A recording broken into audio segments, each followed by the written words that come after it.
ሰላም ጤና ይስጥልን ተመልካቾቻችን እንደምን ዋላችሁ እንደምን አመሻችሁ ከአንከር ሚዲያ ዝግጅት ክፍል ያክብሮ ሰላምታችንን እናቀርባለን። አብይ አህመድ በጸጥታ መዋቅሩ ላይ ለውጥ እያደረገ እንዳለ ተመለከተ። በቅርቡ በአዲስ አበባ ፖሊስ ላይ የወሰደው እርምጃ የዚሁ ውስጣዊ የጸጥታና ደህንነት መዋቅሩን እየለዋወጠ ለመሆኑ ዋና ማሳያ ተደርጎ ተወስዷል። አብይ አህመድ ከቅርብ ጊዜ ወዲህ የጸጥታ መዋቅሩ ላይ የተለያዩ ለውጦች ማድረግ የጀመረው በአገዛዙ ዘንድ ከፍተኛ ስጋት በመኖሩ እንደሆነ ተመልክቷል። በተለይም አዲስ አበባ ላይ ያለው ሁኔታን አብይ አህመድ በቀጣይ በተለያዩ የጸጥታ መዋቅሮች ላይ ተመሳሳይ ለውጥ ሊያመጣ እንደሚችልም ተመልክቷል። የአዲስ አበባ ፖሊስ ኮሚሽን ኮሚሽነር ሌተናል ጀነራል አስራት ዲኒሮ እንዲሆኑ የተደረገበት ምክትላቸውን ደግሞ ከራሱ ጠባቂ አንዱ የሆነውን ተውፊቅ የተባለውን ግለሰብ ለዚሁ ለአዲስ አበባ ከተማ ፖሊስ ምክትል ኮሚሽነርነት ያደረገበት ከቀድሞ የኢህአዴግ የጸጥታ መዋቅር ኃላፊዎች አንዱ የሆኑትን አቶ አሰፋ አብዩን ለብሔራዊ ደህንነት ምክትል ዳይሬክተርነት የሾመበት ምክንያትም በጸጥታ መዋቅር ውስጥ ከፍተኛ ስጋት እንዳለና በቅርብ ሰዎቹ እንዲሞሉ ያደረገበት እርምጃው እንደሆነ ነው የሚነገረው። አብይ አህመድ አዲስ አበባ ላይ የፈራው ምን እንደሆነ በግልጽ የታወቀ ነገር የለም። የመካከለኛው ምስራቅ ቀውስ ሶስተኛ ሳምንቱን ይዟል።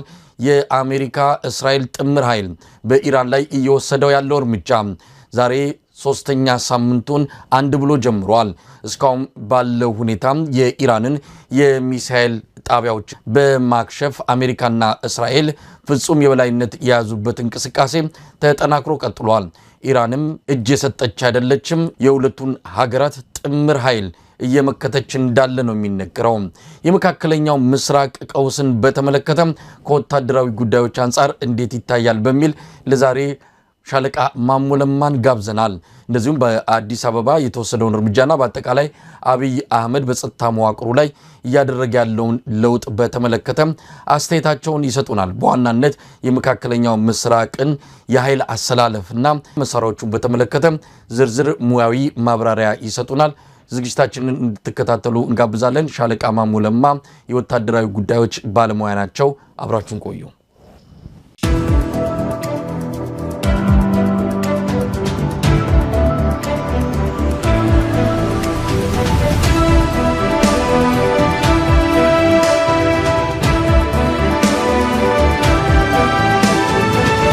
ጤና ይስጥልን ሻለቃ ማሞ። ጤና ይስጥልኝ መሳይ፣ እንደምን አለ? ደህና ነው ወይ? እንግዲህ ሻለቃ ማሞ ለማ በሁለት ጉዳዮች ላይ እናተኩራለን። በአብይ አህመድ የጸጥታና የደህንነት መዋቅሩ ላይ ለውጥ እያደረገ እንዳለ በቅርቡ ከሚያደርጋቸውና ከሚወስዳቸው እርምጃዎች መረዳት ይቻላል። ይህንን መነሻ አድርገን በተለይ የአዲስ አበባ ከተማ ፖሊስ ላይ እየወሰደ ያለው እርምጃ ከምን አንጻር ነው? ምናልባትም የወታደራዊ አዛዥን ለአንድ የፖሊስ ተቋም ኃላፊ አድርጎ የሾመበትስ አሰራር ከወታደራዊ ጉዳይ ባለሙያ አንጻር እንዴት ይታያል የሚለውን እንግዲህ ከእርሶ ማብራሪያ የምናገኝ ይመስለኛል። ሌላው የመካከለኛው ምስራቅ ቀውስ ነው። በከፍተኛ ደረጃ ተባብሷል። ሶስተኛ ሳምንቱ ላይ እንገኛለን። ይህንን በተመለከተም የተወሰኑ ሙያዊ ትንታኔ እንደሚሰጡኝ ጠብቃለሁ። የምንጀምረው ከአብይ አህመድ ሰሞንኛ እርምጃ ይሆናል። ቀደም ሲል እንደጠቀስኩት የአዲስ አበባ ፖሊስ ኮሚሽን ኮሚሽነር አቶ ጌቱ አራጋውን አሰናብቷል። ሌተናል ጀነራል አስራት ዲኒሮን የአዲስ አበባ ፖሊስ ኮሚሽን ኮሚሽነር አድርጎ ሾሟል። ሁለት ምክትል ኮሚሽነሮችንም እንደዚሁ ሰይሟል። አንደኛው የሱ የግል ጠባቂ ነው ኮሚሽነር ሆኖ የተሾመው። በሌላ በኩል አቶ አሰፋ አብዩ የተባሉ የቀድሞ የፌዴራል ፖሊስ ኮሚሽን ኮሚሽነር በኢህአዴግ ዘመን ማለት ነው በከፍተኛ የሰብአዊ መብት ጥሰት የሚጠየቁ ናቸው። እኚህን ግለሰብ የብሔራዊ መረጃና ደህንነት አገልግሎት ምክትል ዳይሬክተር አድርጎ መሾሙን የተሰማው እነዚህ እንቅስቃሴዎቹ በዋናነት ውስጣዊ የደህንነት መዋቅሩን ለመከለስና ለመለዋወጥ እርምጃ መውሰዱን የሚያመላክቱ ውሳኔዎች ተደርገው ተወስደዋል። እንደው ሻለቃ ማሞ ብዙ ነገሮችን ልናነሳ እንችላለን። እንደ በዚህ ጥያቄ ላስቀድም፣ ወታደር ፖሊስ መሆን ይችላል ወይ? አመሰግናለሁ መሳይ። እኔ እንግዲህ እሱ ነው ትንሽ ኢንተረስቲንግ የሆነው ነገር እሱ ነው እና ሀገራችን ላይ ያው እንደዚህ ፕሮፌሽናሊዝም በቃ እየሞተ እየተመሰቃቀለ ሲሄድ ታየው። እንግዲህ ከደርግ በኋላ ከዛ በኋላ በኢህአዴግ ዘመን ጠቅላላ የሞተበትና የተመሰቃቀለበት ነው። በተለይ ሚሊተሪው አካባቢ አሁን ደግሞ ጭራሹን ሞቶ ሊቀበር ነው መሰለኝ። እና ፖሊስ ኢንጀነራል ወደ ውስጥ አሁን ወዳለው የፖሊስ መዋቅር ሳንገባ ፖሊስ እንግዲህ በቀደመው ዘመን ሁለት አይነት ፖሊስ ነው ያለው። አንደኛው ፖሊስ ሰላማዊ ፖሊስ የሚባለው ነው። ከዛ ደግሞ ፈጥኖ ደራሽ የሚባል አለ፣ ፓራሚሊተሪ ነው። እና የእግረኛ ትምህርት ይማራል። እንደ እግረኛ በአስፈላጊ ጊዜ ፓራሚሊተሪ ስለሆነ የእግረኛ ውጊያ ይማራል። ከዛ ደግሞ ህግ አስከባሪ ሰላማዊ ፖሊስ አለ። መኮንኖቹ ግን ሲሰለጥኑ ድሮ አባዲና ኮሌጅ የሚባል አለ።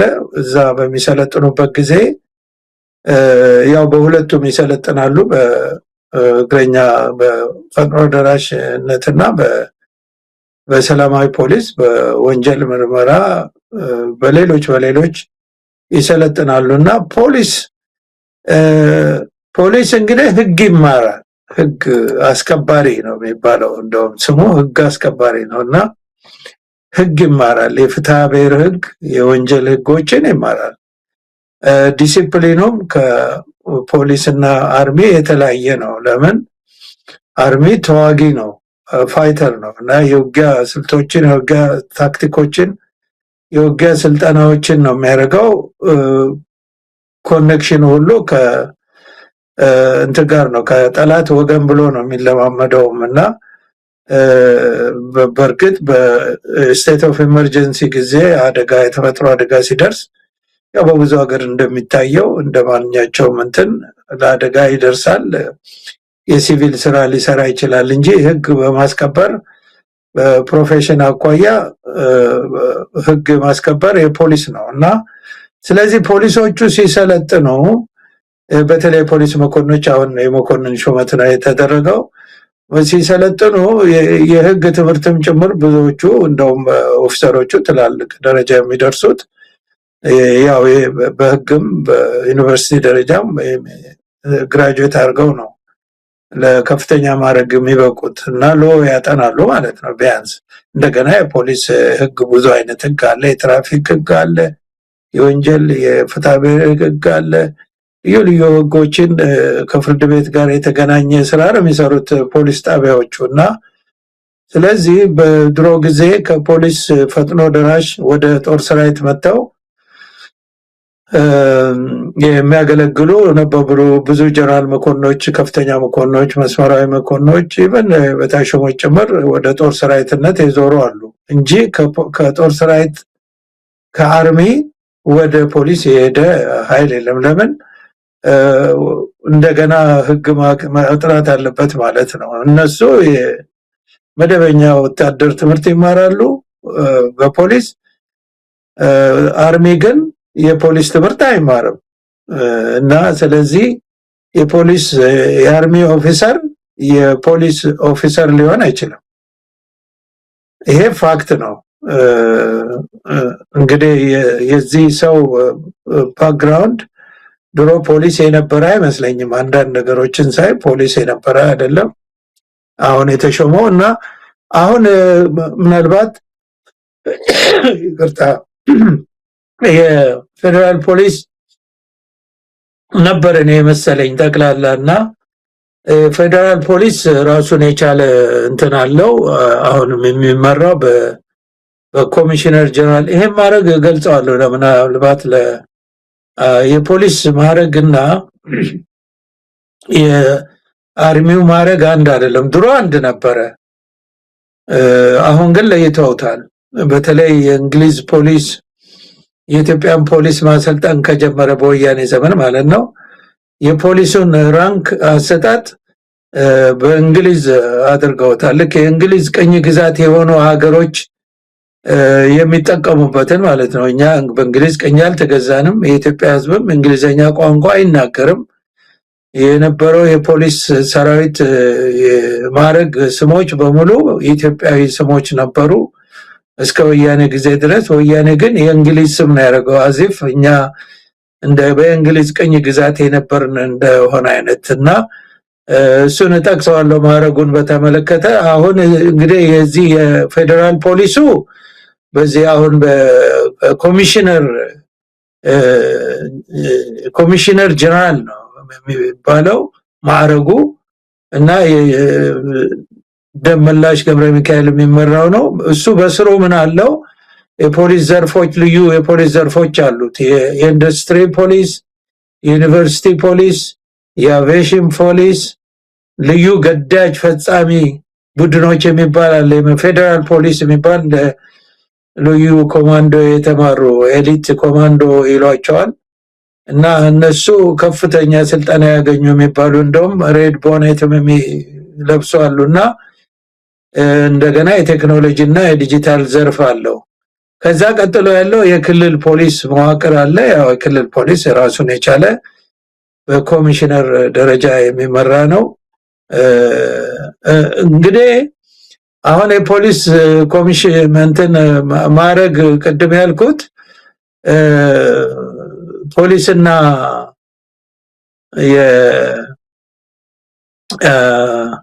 የአርሚው የተለያየ ነው። አሁን ለንጽጽር እንዲያመች ለተመልካቾች የዋናው ትልቁ እንግዲህ ኮሚሽነር ጀነራል የሚባል ነው ትልቁ ማዕረግ። ያ ማለት ወደ አርሚው ሲመነዘር ፊልድ ማርሻል እንደማለት ነው። ከዛ ምክትል ኮሚሽነር ጀነራል የሚባል አለ። ዴፕቲ ኮሚሽነር ጀነራል የሚባለው እሱ የጀነራል 4 ስታር ነው በአርሚ ሲመነዘር። ኮሚሽነር ብቻ የሚባለው ደግሞ እሱ ሌፍተናንት ጀነራል ነው። ምክትል ኮሚሽነር የሚባለው ደግሞ ሜጀር ጀነራል ነው። ረዳት ኮሚሽነር የሚባለው ብርጋዴር ጀነራል ነው ሲመነዘር ማለት ነው። እና ከዛ በታች ያለው ዋና ኮማንደር ይባላል። እሱ እንደ ሌተና ኮሎኔል፣ ኮማንደር፣ ሻለቃ፣ ምክትል ኮማንደር እንደዚህ እያለ ነው የሚወርደው። እና በጣም የሚገርመው ቅድም የጠቀስኩት ይሄ በእንግሊዝ ቅኝ ግዛት ሳንሆን የኛ ጊዜ የነበረው 10 አለቃ 50 አለቃ ምናልባት በልጅነት ደርሰበት እንደሆነ አላውቅም። ፖሊሶች 10 አለቃ 50 አለቃ ነው የሚባለው የነበረው። አሁን ምን ብለዋል? ዋና ሳጅን ቺፍ ሰርጀንት የሚባለው ማለት ነው ሳጅን ብለዋል። ሰርጀንት ነው የሚባለው በእንግሊዝ። ምክትል ሳጅን ዴፕቲ ሰርጀንት የሚለው ነው። ረዳት ሳጅን አሲስታንት ሰርጀንት የሚለው ነው። ኮንስታብል የሚባለው እዚህ እንግሊዝ ሀገር እንግዲህ እንትን ነው ወታደር ማለት ነው። ተራ ማለት ነው። ተራ ወታደር ማለት ነው። እና እንደዚህ አድርገው ነው ፖሊስ አሁን ኢትዮጵያ ውስጥ ያለው። እኔ አሁን ከለውጡ በኋላ ነው የመጀመሪያ ነገር ይለወጣል ብዬ ያሰብኩት እሱ ነበረ። አሁን አንዳንድ ነገሮችን ቼክ ሳደርግ እንደዛው ነው ያለው። አሁንም ልክ እንደ እንግሊዝ ቅኝ ተገዢ እስቲ አሁን የትኛው ኢትዮጵያዊ ነው ወደ አብዛኛው 80% የሚሆነው የገጠሩ አካባቢ ህዝብ ኮንስታብል የሚባል ነገር ሰርጀንት የሚባል ነገር እስኪ ድሮ 10 አለቃ 50 አለቃ የሚባለውን ትተው የኢትዮጵያዊነትን ይሄን አድርገውታልና አሁንም አልተለወጠም ያው ነው። እና እንግዲህ ይሄን ካልኩ አሁን የተሾመው በዋና ከተማ አስተዳዳሪ የአዲስ አበባ ፖሊስ ኮሚሽን ነው። እንግዲህ የዚህ አደረጃጀት ቶፕ ሊደርሺፑ አሁን ሌተና ጀነራል አሳደሮ ነው። ምክትል ኮሚሽነሮች ረዳት ኮሚሽነር ቶፊቅ መደድ እና አቶ እርዝቅ ኢሳ የሚባሉ ናቸው። እና የኮሚሽኑ ስራዎች በዋናነት እንግዲህ በአዲስ አበባ በሚገኙ 11ዱም ክፍለ ከተሞች ለምሳሌ አዲስ አበባ ኮልፌ ቀራኒዮ ምናምን ይልና የፖሊስ ጣቢያዎች በእያንዳንዱ ክፍለ ከተማ ስር የሚገኙ በቀጥታ ከህብረተሰቡ ጋር የሚገኙ ቅድም ያልኩት ነገር ነው። የፖሊስ ስራ ነው ጠቅላላ። እና የትራፊክ ቁጥጥር መምሪያ የሚባል አለው፣ ወንጀል መከላከል መምሪያ አለው፣ የአዲስ አበባ ፖሊስ ኮሌጅ አለው እና እንደዚህ ይልና ምን ይላል ተጠሪነቱ የአዲስ አበባ ፖሊስ ኮሚሽን ተጠሪነቱ ለከተማው ከንቲባ ለከተማው አስተዳደሩ ነው ይላል። ቢሆንም ይልና ከፌዴራል ፖሊስ ጋር በቅንጅትና በጋራ የሚሰሩባቸው ስልታዊ ግንኙነቶች አሉ ይላል። እንግዲህ አሁን የተሾመው ሌተና ጀነራል የአርሚ እንደዚህ ይሄን ሊሰራ ነው ማለት ነው። እንደተባለው የአርሚ ጀነራል ከተሾመ የራሱ መዋቅር ዘርግቶ በከተማ ውስጥ የፖሊስ ሳይሆን የማርሻል ሎ አይነት ነገር ይወጣ እንደሆነ አላውቅም እንጂ እነዚህን የፖሊስ ስራዎች በበላይነት የሚያስተባብር አርሚ ኦፊሰር የተሾመበት ዓላማው ምን ለማግኘት ምን ለማድረግ እንደሆነ ውጭ ለሆነ ሰው ግራ ያጋባል። ይሄ ያልኩት ነገር ከዛው ከራሳቸው እንትን ላይ ያየሁት ነው፣ ዝም ብሎ በግምት አይደለም። እዛው ዌብሳይታቸው ላይ የሚታይ ነው፣ የፖሊሱ እንትን ይታያል። እና ያው ሁሉንም ሰው ግራ እንዳጋባ ሁሉ እኛንም ግራ የሚያጋባ ነገር ነው።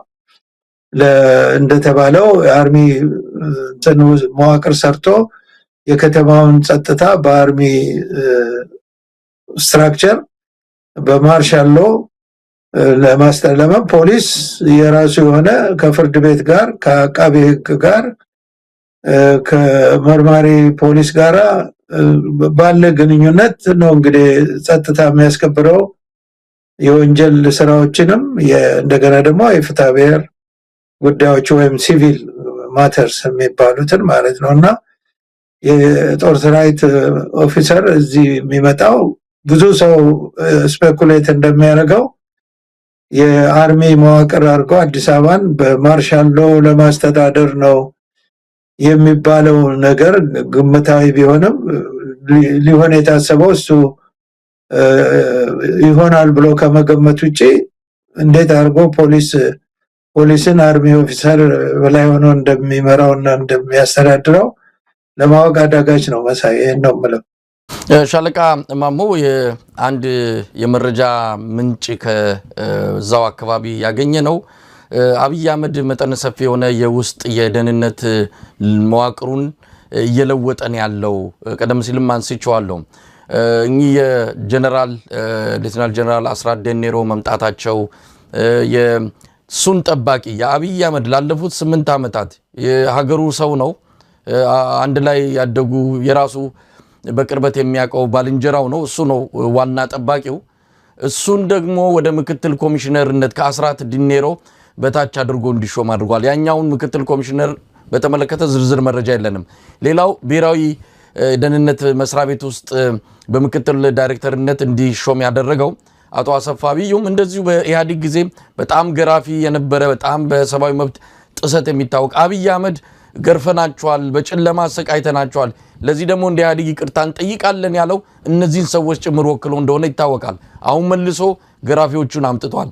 ይህም በዋናነት ብዙዎችን ወደ እምነት የማይጥልባቸው አሁን በጣም እንትኑን እያጠበበ እንደመጣ የሚፈልጋቸውና የሚያምናቸውን ሰዎች ብቻ በዚህ በጸጥታ መዋቅር ውስጥ እየሾመ እንዳለ የሚያሳየው ምናልባት ስርዓቱ አንድ የሰጋው ነገር እንዳለ በመግለጽ ነው። እንደዚህ አይነት ምልክቶች ምንን ሊያሳዩ ይችላሉ? የጸጥታ መዋቅሩን አንድ ስርዓት መቀየር ሲጀምር ምንን ይጠቁማል? እንደው ሻለቃ ማሙ። መሳይ እንግዲህ አንዳንድ ነገሮች ትርጉም አልባ ሲሆኑ ወይም መስመራቸውን መሳት ሲጀምሩ ያው ስርዓቱ በስጋትና እርስ በርስ ባለመተማመን ህዝብን ወደ መፍራት ህዝብ አመጽ ያነሳል የሚል እንደገና ታማኝ በዘርም ይሁን በቅርበት ወይም በዝምድና አንዳንድ ያልተለመዱ ነገሮችን ማድረግ በቃ የአምባገነን ስርዓት በሀገሪቷ ስራ ሲስተም ማለትም ስርዓት የህጋዊ ስርዓት ፍትሃዊ ስርዓት የሌለበት ሁኔታ እየጎላ ይሄዳል። በእኛም ጊዜ የታየ ነገር ነው። ወደ መጨረሻ አካባቢ እንደው ከመሬት ተነስተው ኮሎኔል የሾሙበት ጊዜ አለ የነበሩት ፕሬዝዳንት። እንደገና ደግሞ ከአርሚ ውስጥ በጣም ብዙ ዘመን ወጥተው በፖለቲካ ሹመት ብዙ ጊዜያቸውን ያሳለፉ ሰዎችንም ከፍተኛ ማዕረግ በመስጠት ወደ ቦታ እንዲያገኙ ማድረግ ያ እንግዲህ መጨረሻው ላይ በእኛ ጊዜ የታየ ነገር ነው። መስቀልቅል ሲጀምር የታየ ነገር ነው። የመጨረሻው መጀመሪያ ላይ ነበር እና አሁንም እንደተባለው እንዲህ አይነት መስቀልቅል ነገር ሲታይ እርስ በርስ ያለመተማመን፣ በህዝቡም ላይ እምነት ማጣት፣ ስጋት እየጨመረ ሲመጣ እንደዚህ አይነት የተወሳሰበ ነገር ይታያል። ምልክት ሊሆን ይችላል። እነዚህ ሰዎች ጥሩ ታዛዦች ያሏቸውን የሚፈጽሙ ታማኞች፣ አጎብዳጆች እና ፈሪዎች ወይም ደግሞ በሆነ ነገር ብላክሜል የተደረጉትን ጭምር ማቅረብ ይጀምራሉ። አምባገነን አገዛዞች ከህዝብ ጋር ሆድና ጀርባ ሲሆኑ እንዲህ አይነት ነገሮችን መስራት ይጀምራሉ። ይሄ ሊሆን ይችላል እና የሚታይ ነው የሚሆነው። ግን ኢን ፕሪንሲፕል ጦር ሰራዊት፣ አርሚ ኦፊሰር የፖሊስ ስትራክቸር የፖሊስ ተቋምን ማዘዝ አይችልም፣ አግባቡም አይደለም፣ ሊዋሃድም የሚችል ነገር አይደለም። ከትሬንዱም ከእውቀቱም አኳያ ኦፍኮርስ ከታች ያሉ ብራንቾች ስራውን ሊሰሩ ይችላሉ። በምንድነው በቀጠና ደረጃ ያሉ፣ በወረዳ ደረጃ ያሉ የፖሊስ እንትኖች አስተባባሪዎች ስራውን ሊሰሩ ይችላሉ። ግን አንድ መሪ ቁጭ ብሎ ገለጻ ሲደረግለት እንኳን እነዛ የሚገልጹትን ነገር በሚገባ መረዳት ካልቻለ ለምሳሌ በየወረዳው ያሉ የፖሊስ እንትኖች በየዞኑ ያሉት የፖሊስ ሪፖርት ሲመጣ የወንጀል የፍትሐብሔር ሕግ የፍርድ ቤት ቀጠሮ የሌሎች እንትንም ሊኖር ይችላል። ምንድነው እንደ ፖሊስ እኮ ሌላው ደግሞ የወህኒ ቤት ጥበቃ የሚባል ነበር ድሮ እስር ቤት የሚጠብቀው፣ እነሱም ሌላ ብራንች ነው በፖሊስ ሰራዊት ውስጥ። እንግዲህ ሻለቃ ማሞ ወደ ዕለቱ ዋናም ጉዳይ እንግባ። በዋናነት የዚህ የመካከለኛው ምስራቅን ቀውስ በተመለከተ እንደው ከወታደራዊ ባለሙያ አንጻር እንዴት እንየው የሚል ነው። ቅዳሜ ዕለት ነው ባለፈው ሳምንት የተጀመረው እስራኤልና አሜሪካን የኢራንን መንፈሳዊና ጠቅላላው መሪ አያቶላ አሊ ሀሚኒን ከገደሉ በኋላ ነገሩ ያው ወደ ለየለት ገብቶ ያው 15 ቀን ደፍኗል። እንዴት እየተከታተሉት ነው? እንግዲህ እግረኛ የሌለበት እግረኛና የዘመኑ ቴክኖሎጂ ያፈራቸው መሳሪያዎች ጥቅም ላይ ዋሉበት ማለት እንችላለን። አቅም ያላቸው ፈርጣማ ጡንቻ ያላቸው እና አሜሪካና እስራኤል ያላቸውን አቅም ያሳዩበት ነው። ኢራንም የዋዛ አይደለችም። እንግዲህ ይሄን ያህል ጊዜ ተቋቁማ ቆይታለች። ለማንኛውም እንዳለ ወታደራዊ ባለሙያ አጠቃላይ ሁኔታው እንዴት እየተከታተሉት ነው ሻለቃ ማሙ? ይሄንን በጣም ኢንተረስቲንግ ነው። ይሄ አንደኛ የዓለም ጉዳይ ነው። ኢንተረስቲንግ መሆኑ ደግሞ ሁላችንንም የሚመለከት ስለሆነ ነው። እኛንም በዚህ በውጭ ያለነውም ሀገራችንንም አጠቃላይ ዓለምን የተመለከተ ትልቅ ጉዳይ ነው። በጣም ትልቅ ጉዳይ ነው። እዚህ ማዕከለኛው ምስራቅ ላይ የተፈጠረ ነገር ሁሉ ጊዜ እሳቱ የትም ነው የሚደርሰው። ያሁኑ ደግሞ በጣም የባሰ ነው። ለምን? በጣም ስትራቴጂክ ቦታ ነው ኢራን ያለችው። እንደገና ደግሞ ትልቅ ሀገር ነው። ፖፑሌሽኑ ወደ 100 ሚሊዮን የሚጠጋ ነው። 97 ሚሊዮን ነው የዚህ ሀገር ፖፑሌሽን እና ያው እስላሞች ናቸው ማለት መንግስታዊ ስርዓታቸው ለየት ያለ ነው። ሌላው ሀገር ያው ቲዮክራሲ ነው። ከዲሞክራሲ ኦፖዚት ማለት ነው። የሚደረገው ሀገሪቷ ፖለቲካ በሙሉ በሪሊጂየስ ሊደርስ ነው። እንትኖች በእስላሚክ ሪሊጂየስ ሊደርስ በካህናቱ ማለት በእስላሞች እንትን ናቸው የሚመሩት ሀገሪቷን። እነሱ እየተመረጡ ነው እና ሃይማኖት ነው፣ ፖለቲካው ሃይማኖት ነው እና 98% የሚሆነው እስላም ነው። ከእስላም ደግሞ 95% ሺዓ የሚባለው እስላም ነው። እንግዲህ በዓለም ላይ ትልቁ ፖፑሌሽን እስላም ሱኒ ነው እና 95% የሚሆነው ደግሞ ሺዓ ነው የዚህ ሀገር ህዝብ። ያው ትልቁ የሺዓ እምነት ተከታይ ኢራን ነች። በብዙ ሀገራት በኢራቅም በሌላም ቢኖሩም ማይኖሪቲ ማለት በዛ ደረጃ ነው። ኢራቅ ውስጥ ማጆሪቲ ናቸው ሺዓዎች፣ ሺዓ እስላሞች። ግን ሱኒ እስላም የነበረው ሳዳም ሁሴን ነበር የሚገዛቸው የማይኖሪቲው ክፍል እና ይቺ ሀገር ታላቅ ሀገር ነው። ፐርሺያም ይታወቃል በታሪክ በጥንት ታሪክ እስከ በእኛ ሀገር አቆጣጠር እስከ 71 ወይም በፈረንጅ 79 ድረስ በንጉስ ነበር የሚገዙት። በንጉስ ብቻ ሳይሆን ንጉሰ ነገስት ነበር። ሻህና ሻህ ይባላል በእነሱ። ንጉሰ ነገስት ነው፣ እንደኛ ነው እና ከኛ ሀገር ከግርማዊ ቀዳማዊ ኃይለ ሥላሴ ንጉስ ነገስት ዘኢትዮጵያ ጋራ ቅርብ ወዳጅ ነበሩ። ያው ብዙ ይታያል ታሪክ። የእኛን ሀገር ይጎበኙ ነበር፣ እኛም ንጉስ ይጎበኙ ነበር ኢራንን። እና ከዛ በኋላ እንግዲህ በእስላሚክ ሪቮሉሽን ነው እንትን ንጉሱን አባረው ከዛ በኋላ ነው ይሄ ቴዎክራሲ የሆነው የሀገሪቱ አመራር። አሁን በቅርቡ እንግዲህ የተገደሉት 2026 የተገደሉት መሪ ሁለተኛ መሪ ናቸው። ከዛ በፊት አንድ ሌላ አያቶላ ነበር። አሁን ሁለተኛ ናቸው የተገደሉት። 36 ዓመት ማለት 36 ዓመት ነው። ከ89 ጀምሮ ለ36 ዓመት ነው የመሩት ሀገሪቷን። ሱፕሪም ሊደር ነው የሚሏቸው። አሁን እየመራ ያለው የእሳቸው ልጅ ነው። ያው ኒውስ ላይ ሁሉ ሰው የሚከታተለው ነው። ያው እንደው በአማርኛ ስለምንናገረው ነው እንጂ የእሳቸው ልጅ ነው። አሁን ያው ከሁለት ቀን በፊት መሪ ሆኖ ሱፕሪም ሊደር ብሎ የሰየሙት። ኤክስፐርት የሚባለው 88 ካውንስል አለው። እነሱ ተሰብስበው ነው የሚመርጡት ነው የሚባለው። እነሱ ናቸው የመረጡት። በጣም የሚገርመው ይሄ ልጃቸው ያው በድምጽም በምስልም እስካሁን አልታየም። እንግዲህ ወደ 56 ነው 57 ዓመቱ ነው እድሜው።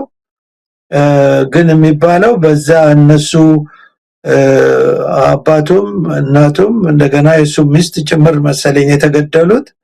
በተገደሉበት ጊዜ ቆስለዋል። አሁን የተሾመው ቆስለዋል እና ይሄ ሩመር ነበር፣ ግን አሁን ተረጋግጧል። የኢራን አምባሳደር ሳይፕረስ አረጋግጧል። ይሄን እግሩ ላይ እና እጁ ላይ ቆስሏል ያሁኑ መሪ። ለዚህ ነው እንትን ላይ የማይወጣው እና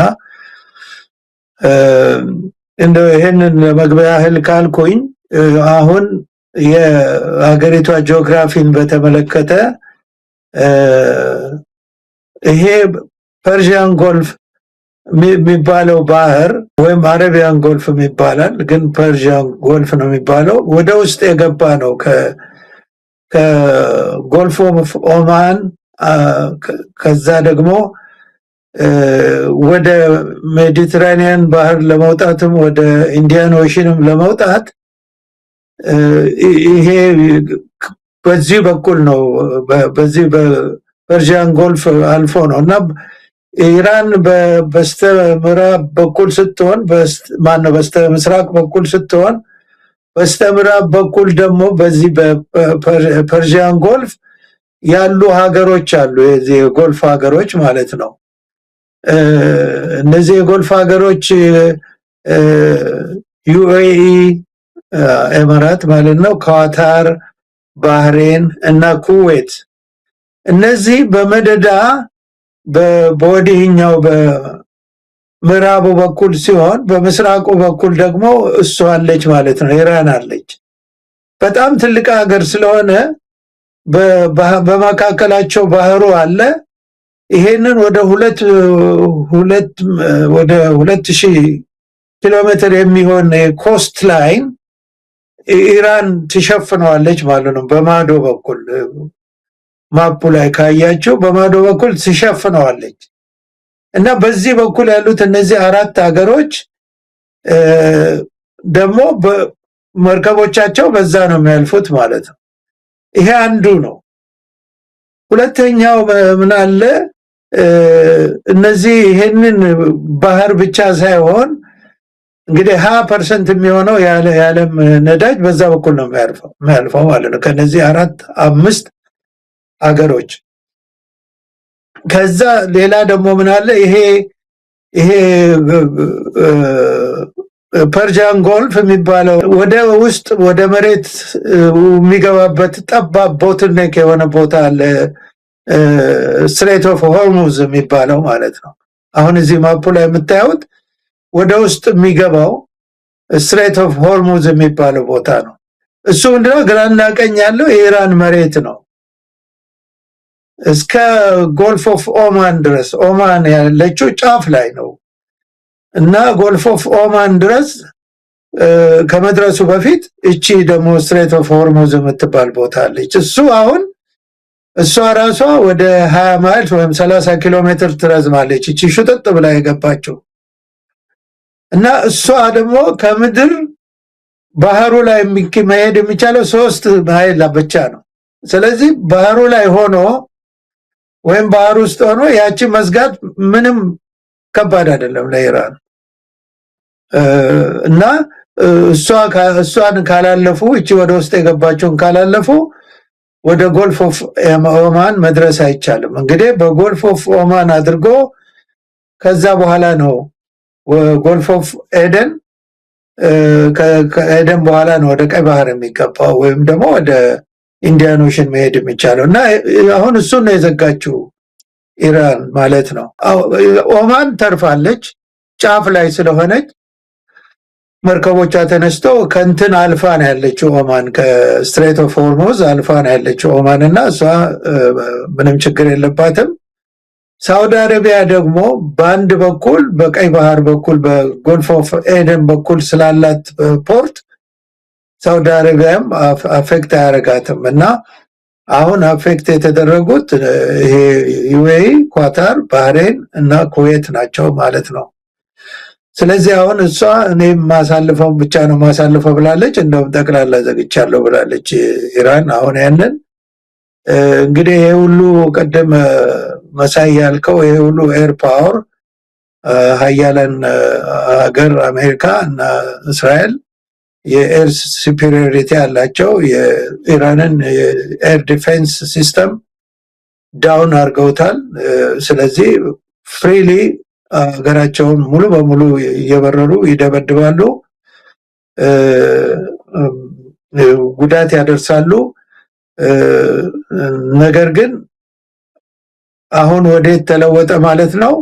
በባሊስቲክ ሚሳይል ደግሞ ኢራን ሌሎች ሀገሮችን የመጀመሪያ ታርጌት ያው እስራኤል ነች። እስራኤል ላይ ባሊስቲክ ሚሳይል ተኩሳለች። ኢራን እንግዲህ ባሊስቲክ ሚሳይል የምትተኩሰው በኢራን ውስጥ በአገሪቷ በጣም ሰፊ ቆዳ ስፋት ያላት ሀገር ነች። በአገሪቷ ውስጥ በሙሉ ከምድር ውስጥ የተሰሩ የባሊስቲክ ሚሳይል ማምረቻ እና እንደገና ደግሞ ላውንች ማድረጊያ አንደርግራውንድ ታናል እና አንደርግራውንድ የተሞላ ሀገር ነው። በጣም ረጅም ዘመናት ይሄንን ሲሰሩ የኖሩ ናቸው። እንዲህ በቀላሉ እንትን ሊሆኑ አይችሉም እና እንግዲህ አሁን እዚህ ሀገር ጋር ነው ጦርነት የተከፈተው። በወታደራዊ ኃይል በኩል ኢራን በጣም ከፍተኛ የእግረኛ ሰራዊት ማለት ሚሊተሪ ፎርስ አላት። ወደ 610,000 አክቲቭ ዲዩቲ ትሩፕ አላት እና ሪዘርቭ ወደ 350,000 አላት። ኤሊት ፎርስ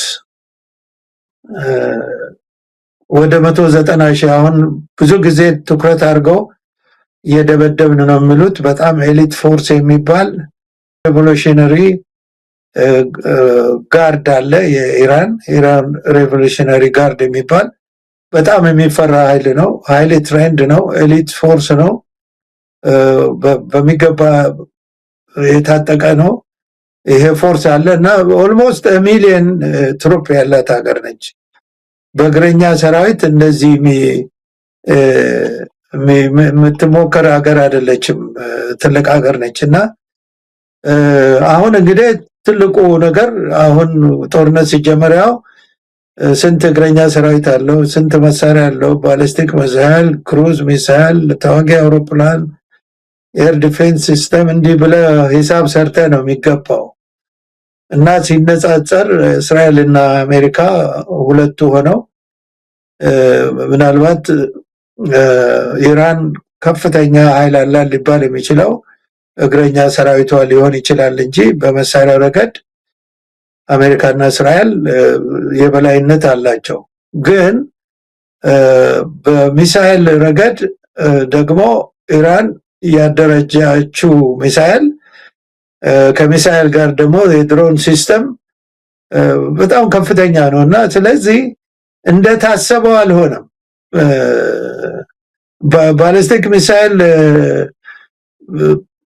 የሰራችው ብዙ አይነት ባሊስቲክ ሚሳኤል አለ፣ ገልጸዋል። ባሊስቲክ ሚሳኤል፣ ክሩዝ ሚሳኤል ሲባል ልዩነቱን ለማሳየት እሞክራለሁ እና አሁን ጦርነቱ እንደዛ ባላንስ ፓወር ሲሰራ በከፍተኛ ደረጃ ኤር ሱፐሪዮሪቲ የነበረው የሁለቱ ኃይል አሜሪካና እስራኤል የኢራንን አካባቢ ሙሉ በሙሉ በአየሩ መቆጣጠር ቢችሉም ቀን ከሌሊት ቢደበድቡም የኢራንን የሚሳኤል ፋብሪካና የባሊስቲክ ሚሳኤል መተኮሻ ግን ጨርሰው ሊያወድሙት ስላልቻሉ እስከ ዛሬ ድረስ ቀጥሏል። እንደገና ደግሞ የኢራን ኖት ኦንሊ እንትናን እስራኤልን የአሜሪካን አጋር ናቸው ያለቻቸውና የአሜሪካ የጦር ሰፈር ያለባቸውን ሀገሮች በከፍተኛ ደረጃ አረብ ሀገራትን ማለት ነው የገልፍ ሀገሮችን በድሮን እና በሚሳኤል እየመታች ትገኛለች። አሁን እንደውም ወዴት ተሸጋግሯል? ኖት በፊት ጦር ሰፈሮችን ነበር የአሜሪካ ጦር ሰፈር ያለበትን ነበር የምትለው። አሁን ከአሜሪካን ጋር ያለ ኮኔክሽን እና ከእስራኤል ጋር ኮኔክሽን ያላቸውን የቢዝነስ ተቋማት ሁሉ መታለው ብላ በዛ አይነት ቀጥላ ትገኛለች እና